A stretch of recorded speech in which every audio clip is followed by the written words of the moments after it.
بچوں نے بڑے ہی اچھے انداز میں یہ بتایا کہ بیمار کس طریقے سے نماز پڑھے۔ اگر آدمی کھڑے ہو کر نماز نہیں پڑھ سکتا تو بیٹھ کر پڑھے، اور اگر بیٹھ کر بھی نماز نہیں پڑھ سکتا تو لیٹ کر پڑھے، اور لیٹ کر بھی نہیں پڑھ سکتا تو جس طریقے سے آتی مار کر جس طریقے سے وہ نماز پڑھے۔ نماز کسی بھی حالت کے اندر معاف نہیں۔ اگر نماز معاف ہوتی تو اللہ کے رسول صلی اللہ علیہ وسلم کا جنازہ مبارک رکھا تھا۔ سیدنا ابو بکر صدیق رضی اللہ تعالیٰ عنہ نے جب نماز کا وقت ہو گیا تو سیدنا بلال حبشی رضی اللہ تعالیٰ عنہ سے فرمایا کہ اے بلال اذان چاہیے۔ تو سیدنا بلال حبشی رضی اللہ تعالیٰ عنہ نے فرمایا کہ میں اذان کہنے یہ حالت میں نہیں ہوں۔ تو سیدنا ابو بکر رضی اللہ تعالیٰ نے فرمایا کہ اگر آپ اذان نہیں کہیں گے اور میں نماز نہیں پڑھاؤں گا تو اللہ کے رسول صلی اللہ علیہ وسلم ناراض ہو جائیں گے۔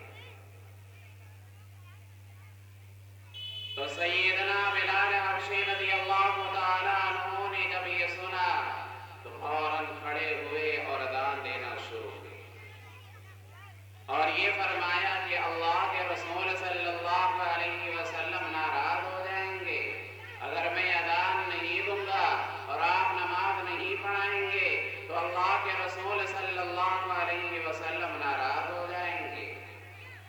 بلال حبشی رضی اللہ تعالیٰ عنہ نے فرمایا کہ بلال تو یہ تو گوارا کر سکتا ہے، ورنہ گوارا کر سکتا ہے، لیکن اس کو گوارا نہیں کر سکتے کہ اللہ کے رسول صلی اللہ علیہ وسلم جو ہے ناراض ہو جائیں۔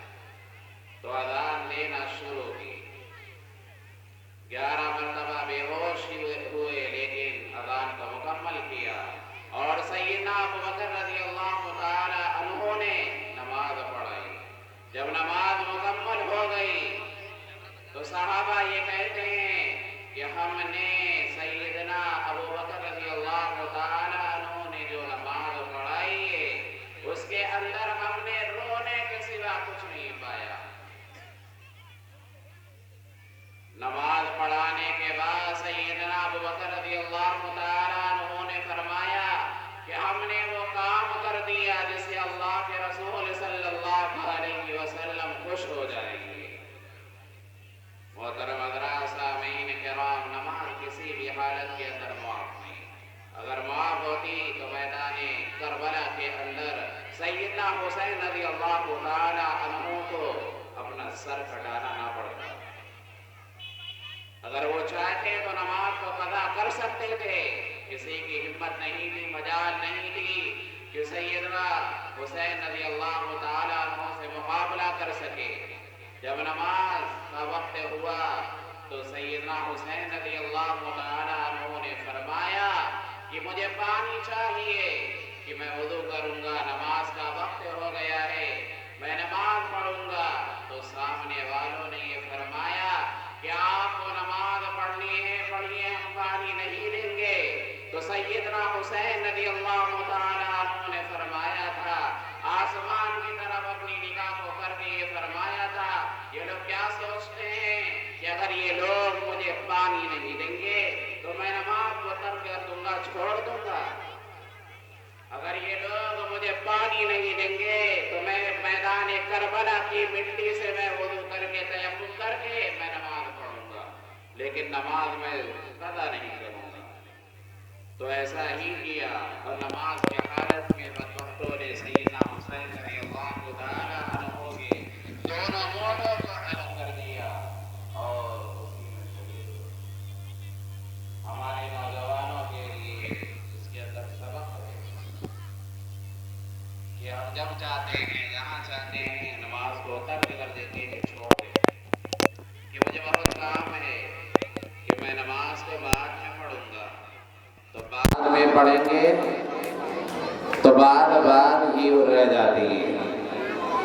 محترم حضرات سامعین کرام، میں اپنی بات کو طول نہ دیتے ہوئے واجبات نماز پیش کرنے کے لیے عمان ملک حفظ جیم کو دعوت دیتا ہوں کہ وہ تشریف لائیں اور واجبات نماز پیش کریں۔ السلام علیکم ورحمۃ اللہ وبرکاتہ۔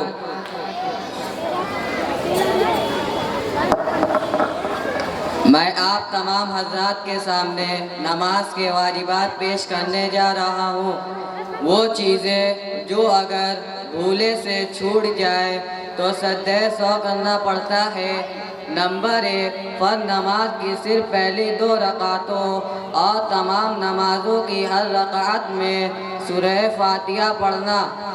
نمبر 2، فرض نماز کی صرف پہلی 2 رکعت اور تمام نمازوں کی ہر رکعت میں سورہ فاتحہ کے بعد ایک بڑی آیت یا 3 چھوٹی آیتیں پڑھنا۔ نمبر 3، سورہ فاتحہ کو سورہ سے پہلے پڑھنا۔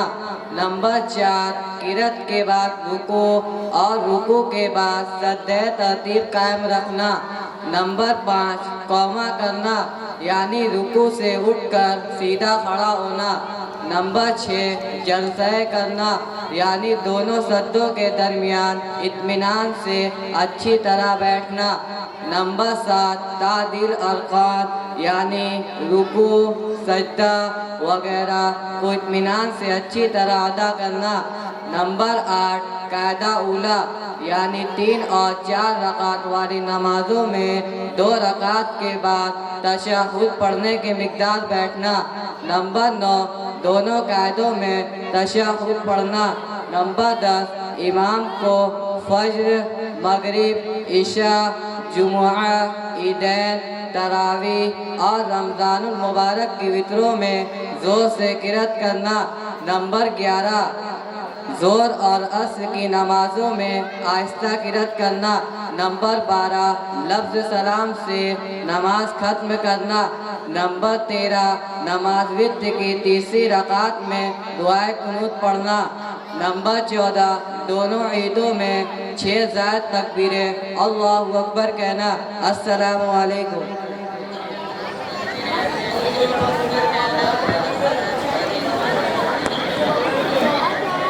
محترم حضرات سامعین کرام، یہ تھے عمان ملک حفظ جیم جو واجبات نماز کو پیش کر رہے تھے۔ اب میں بلا تاخیر و تمہید مسافر کی نماز پیش کرنے کے لیے زائد انس حفظ با، محمد اسعد حفظ با، ان دونوں کو دعوت دیتا ہوں کہ وہ تشریف لائیں اور مسافر کی نماز کے بارے میں کچھ گفتگو کریں۔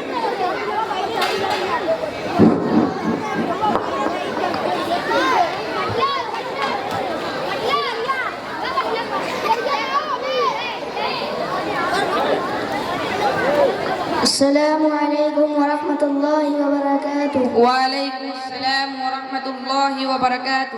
میں آپ سے نماز کے بارے میں کچھ سوال کرنا چاہتا ہوں، کیا آپ جواب دیں گے؟ جی ہاں ضرور، پوچھئے۔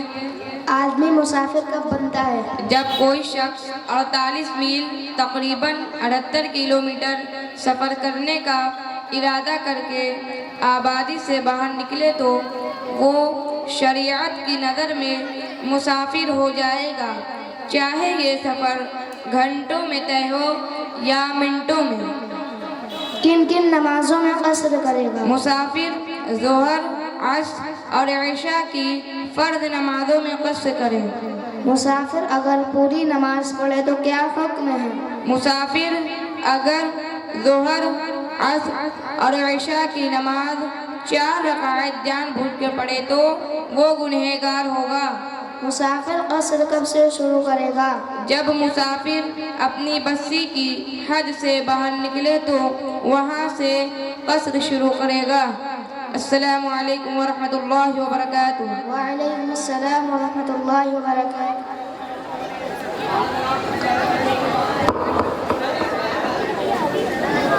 محترم حضرات سامعین کرام، ابھی آپ حضرات مسافر کی نماز کو سماعت فرما رہے تھے کہ مسافر کب سے قصر کرے گا، کتنے کلومیٹر کا سفر کرے گا تو قصر کرے گا۔